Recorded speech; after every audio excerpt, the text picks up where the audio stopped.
Bonjour à tous, c'est Wendell. Excusez-moi, je parle un petit peu à voix basse parce que apparemment j'ai reçu une missive pour me dire qu'il y avait peut-être des apparitions d'animaux fantastiques dans le coin et plus particulièrement un chilin. Alors c'est assez rare en Seine-et-Marne, surtout ça fait très longtemps qu'on n'en a pas vu. Et visiblement il y en aurait un qui se baladerait dans le coin, donc je vais essayer de le retrouver pour m'assurer qu'il va bien et qu'il n'a aucun souci. Mais très compliqué à trouver, donc je fais ce que je peux. Alors évidemment, ça aurait été bien plus simple avec un sort de détection, mais il a fallu effectivement que ça soit aujourd'hui que je laisse ma baguette en réparation. Donc le problème, c'est que je ne sais pas comment faire, donc je le cherche manuellement.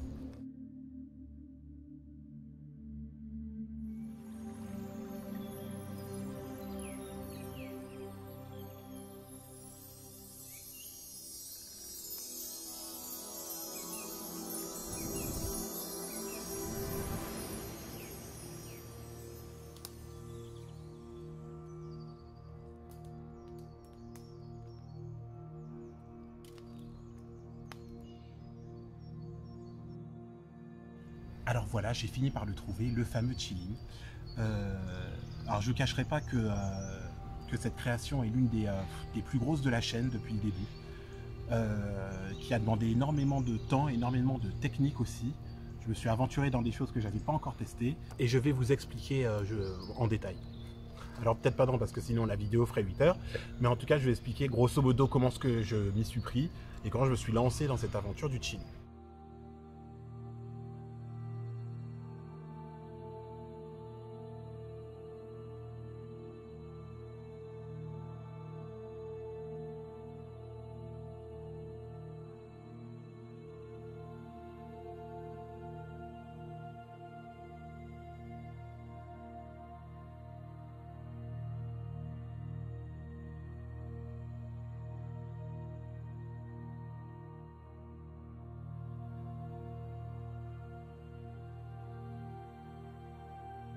J'ai voulu passer par une nouvelle méthode qui m'a été suggérée par mon ami Jérôme et que c'est vraiment pas mal. C'est-à-dire de partir sur un squelette, pas entièrement en papier alu évidemment, il était beaucoup trop grand et beaucoup trop lourd.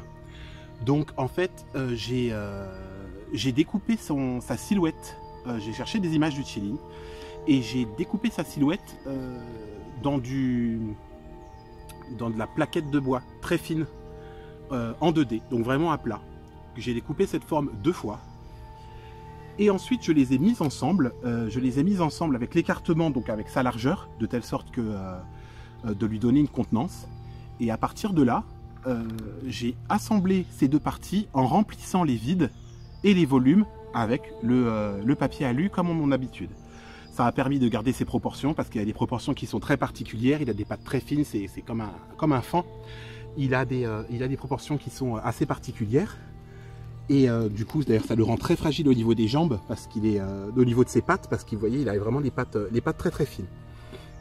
Et une fois que j'ai fait ça, j'ai monté tous les volumes en collant du papier aluminium et en le presculptant comme je le fais d'habitude pour mes figurines. Et donc grâce à ma pâte Plastirock, j'ai commencé la sculpture en elle-même.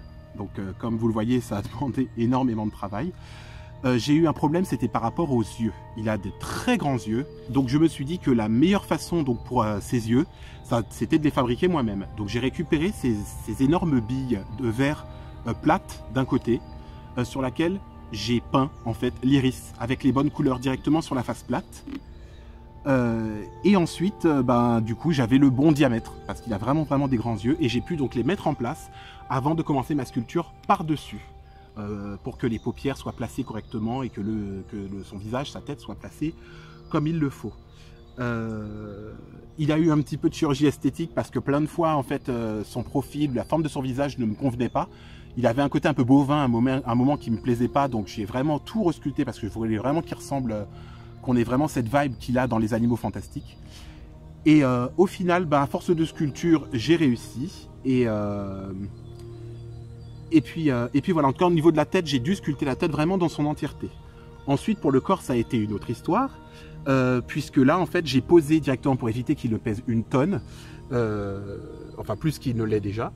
Le chilin est recouvert d'écailles, puisque c'est une créature qui a à la fois à des écailles pardon, à la fois de poissons, de crocodiles. Il a vraiment un peu de dragon, il a un peu de tout. D'ailleurs, son nom, on dit que c'est une licorne chinoise, puisqu'il est sorti de...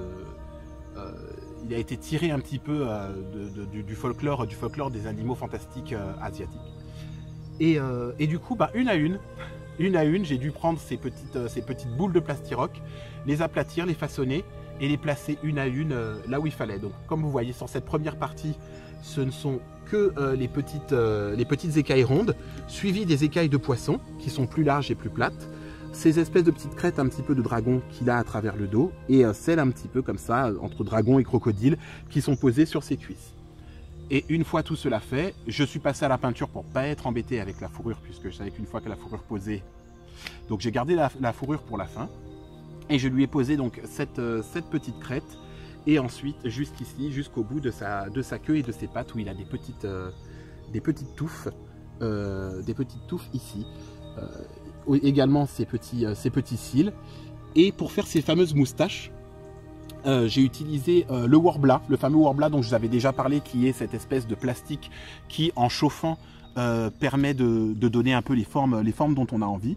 J'ai mis un petit fil de fer dedans pour avoir le joli tracé de ces moustaches. Je l'ai roulé pendant que c'était chaud et je lui ai donné sa forme. Et après, en séchant, donc c'est redevenu solide et j'ai pu les placer donc sur sa barbiche. Donc voilà, ça a demandé énormément de travail, très longtemps au niveau de la peinture, très longtemps au niveau de la sculpture surtout. J'ai jamais passé autant de temps à sculpter un truc. Et puis bien sûr, ça a duré une vie de faire toutes les écailles. Mais le résultat est vraiment au-delà de ce que je pensais.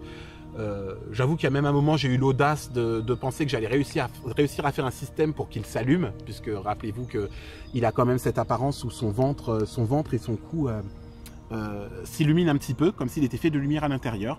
Voilà, donc du coup j'ai abandonné ce projet. Je me suis dit je vais le faire tout simple, et finalement voilà, défi relevé. Dites-moi ce que vous en pensez de ce petit chillin.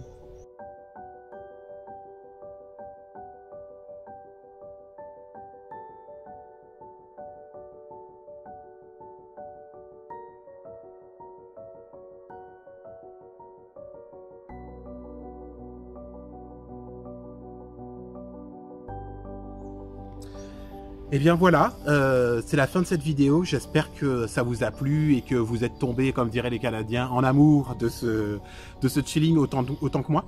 Voilà, je vous donne rendez-vous dans une prochaine vidéo. En attendant, prenez soin de vous. Continuez à me suivre sur les réseaux sociaux, sur Instagram. Partagez si le contenu vous plaît, voilà. Et puis parlez-en autour de vous.